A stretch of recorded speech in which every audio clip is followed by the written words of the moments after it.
அம்பலமே தண்ணீரே சோரே அறம் செய்யும் எம்பெருமான் நந்தகோபாலா எழுந்திராய் கொம்பனார்க்கெல்லாம் கொழுந்தே குலவிளக்கே எம்பெருமாட்டி யசோதாய் அறிவுராய் அம்பரமூடறுத்தோங்கி உலகளந்த உம்பர்கோமானே உறங்காதெழுந்திராய் செம்பொற் கடல் அடிச்செல்வா பலதேவா உம்பையும் நீயும் உறங்கேலோரெம்பாவாய். श्री विष्णु चित्त कुलनंदन कल्पवल्लीं श्रीरंगराज हरिचंदन योग दृश्यां साक्षात् क्षमां करुणया कमलामिवान्यां गोदाम् अनन्य शरणः शरणं प्रपद्ये। गोदा देवी तिरुप्पावई के चौथे दृश्य में सहेलियों को लेकर कृष्ण के भवन पहुंच चुकी है और द्वार पालकों से अनुमति प्राप्त करके अंदर आ चुकी है। अब वो नंदगोप जी, यशोदा जी और बलराम जी को इस पासुरम द्वारा उठाने वाली है। इस 17वें पासुरम को पहले सुनते हैं और फिर उसका अर्थ जानेंगे। अंबरमे तण्णीरे सोरे अरम सेय्युम எம்பெருமான் நந்தகோபாலா எழுந்திராய் கொம்பனார்க்கெல்லாம் கொழுந்தே குலவிளக்கே எம்பெருமாட்டி யசோதாய் அறிவுராய் அம்பரு மூடறுத்தோங்கி உலகளந்த உம்பரு கோமானே உறங்காதெழுந்திராய் செம்பொற்கழலடிச் செல்வா பலதேவா உம்பியும் நீயும் உறங்கேலோரெம்பாவாய்। गोदा देवी अंदर पहुंचते ही पहले नंदगोप जी को आवाज देती हैं, क्योंकि नंदगोप जी से अनुमति प्राप्त करके अंदर जाएंगे तो भगवान कृष्ण बहुत ही संतुष्ट होंगे। श्री रामावतार में राम जी सीता जी के साथ बहुत ही प्रिय से पेश आते थे और वे इसलिए प्रिय थे उनके साथ क्योंकि दशरथ जी ने सीता जी को चुना था। प्रिया तु सीता रामस्य दारा पितृकृता इति, ऐसा कहा जाता है रामायण में। अब हम जानते हैं कि भगवान राम जी ने धनुष को तोड़ा और सीता जी को वर लिया, लेकिन असल में राम जी कहते हैं कि उन्होंने धनुष इसलिए तोड़ा क्योंकि उनके आचार्य विश्वामित्र ने उनको तोड़ने के लिए कहा। फिर जब शादी करने की बात आई तो राम जी ने सीधा कह दिया कि अगर मेरे पिता बताएंगे तो ही मैं शादी करूंगा। और फिर दशरथ जी को न्योता भेजा गया, वे आए और उन्होंने कहा कि सीता जी से शादी कर लें और फिर उनकी शादी हुई। तो दशरथ जी ने चुनी हुई पत्नी थी सीता राम जी के लिए, इसलिए बहुत ही प्रिय थी उनके लिए। तो अपने पिता द्वारा चुने गए लड़की को भगवान बहुत पसंद करते हैं। यह बात जान के ये लड़कियां कृष्ण के पिता से पहले अनुमति प्राप्त करना चाहती हैं, नंदगोप जी से अनुमति प्राप्त करना चाहती है। नंदगोप जी को उठा रहे हैं, कहते हैं अंबरमे तण्णीरे सोरे अरम सेय्युम எம்பெருமான் नंदगोपाला எழுந்திராய்। எம்பெருமான் नंदगोपाला, स्वामी नंदगोप उठिए, ऐसा कहते हैं क्योंकि इनके स्वामी कृष्ण है और कृष्ण के पिता स्वामी नंदगोप है, इसलिए इनके भी स्वामी हो गए वे। तो एम्बेरुमान नंदगोपाला ऐसा बुलाते हैं। ये स्वामी नंदगोप कैसे थे? अरम सेय्युम, बहुत दान धर्म करते थे नंदगोप जी। किस चीजों का दान करते थे? अंबरमे तण्णीरे सोरे, वस्त्र दान, जल दान और अन्न दान करते थे नंदगोप जी। और दान इस तरह से करते थे कि उनको देखकर लगता था कि दान करने के लिए ही पैदा हुए हैं। अंबरमे तण्णीरे सोरे मतलब ये वस्त्रदान अगर करते हुए दिखाई देते हैं तो देखने वालों को ऐसा लगता है कि वस्त्रदान करने के लिए ही यह आदमी पैदा हुआ है। जलदान अन्नदान करते तो भी ऐसा ही लगता कि इसी दान के लिए ये लोग पैदा हुए हैं, ये पैदा हुए हैं नंदगोप जी। तो इस तरह से दानवीर नंदगोप जी उठिए, ऐसा कहकर इन लड़कियों ने बुलाया। बुलाते ही नंदगोप जी ने संतुष्टि से उनको अंदर जाने की अनुमति दे दी। आंखों से ही इशारा किया कि तुम लोग अंदर जा सकती हो, और वे लोग अंदर चली जाती हैं। इन्होंने अनुमति दे दी, इसलिए वे लोग अब यशोदा जी को उठाने के लिए जाती हैं।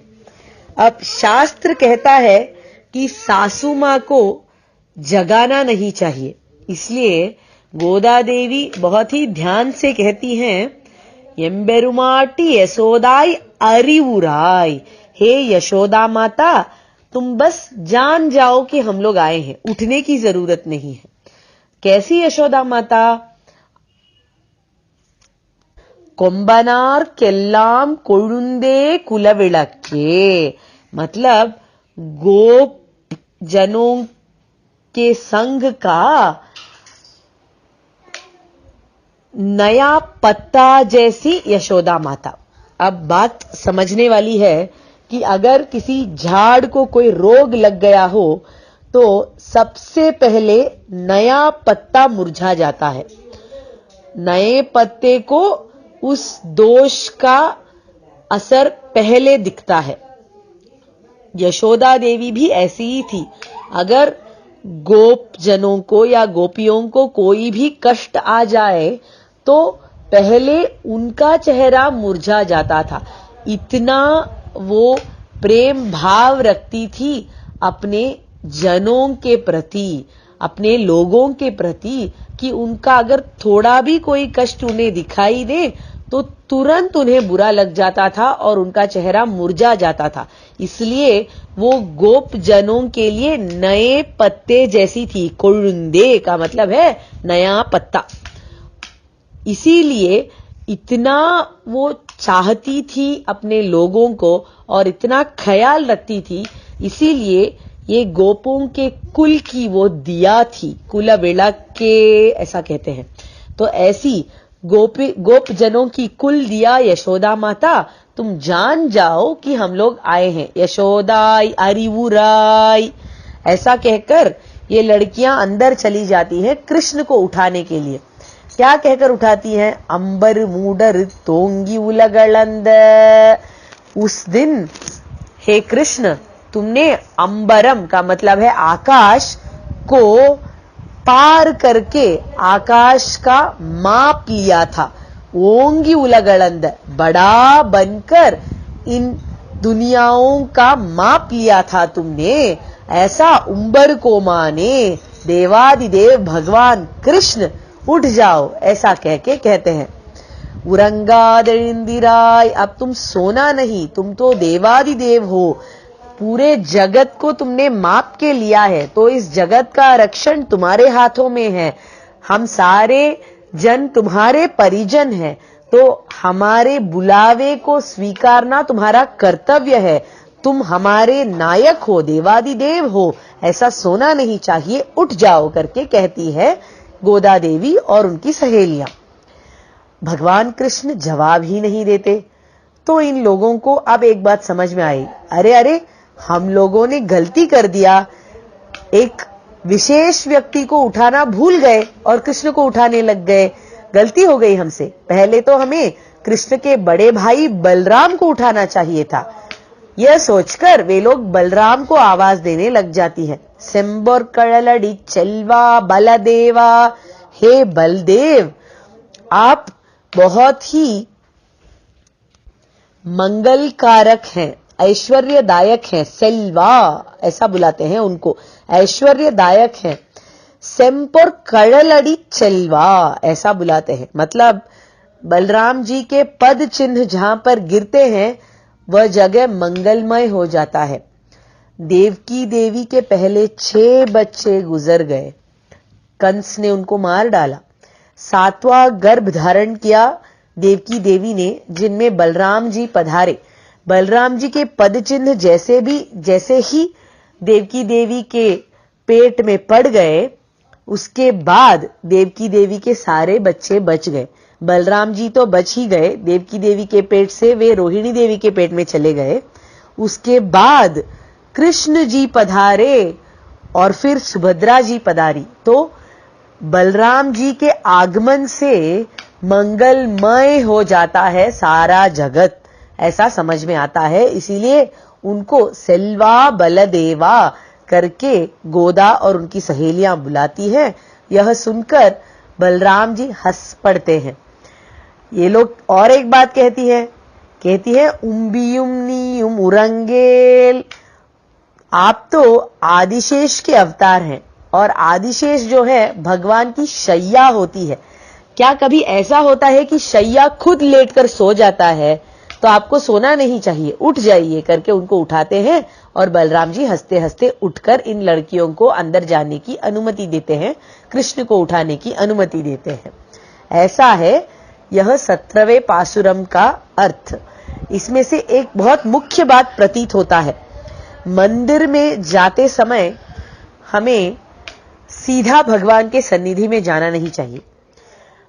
मंदिर के आजू बाजू में कुछ सन्निधियां हो सकती है, देवी की या फिर मुनियों की, आचार्यों की, उन सबको जाकर प्रणाम करने के बाद भगवान के पास आना चाहिए। यह उचित बात गोदा देवी हमें इस पासुरम द्वारा सिखाती है। कवितार्किक सिंहाय कल्याण गुणशालिने श्रीमते वेंकटेशाय वेदांत गुरवे नमः।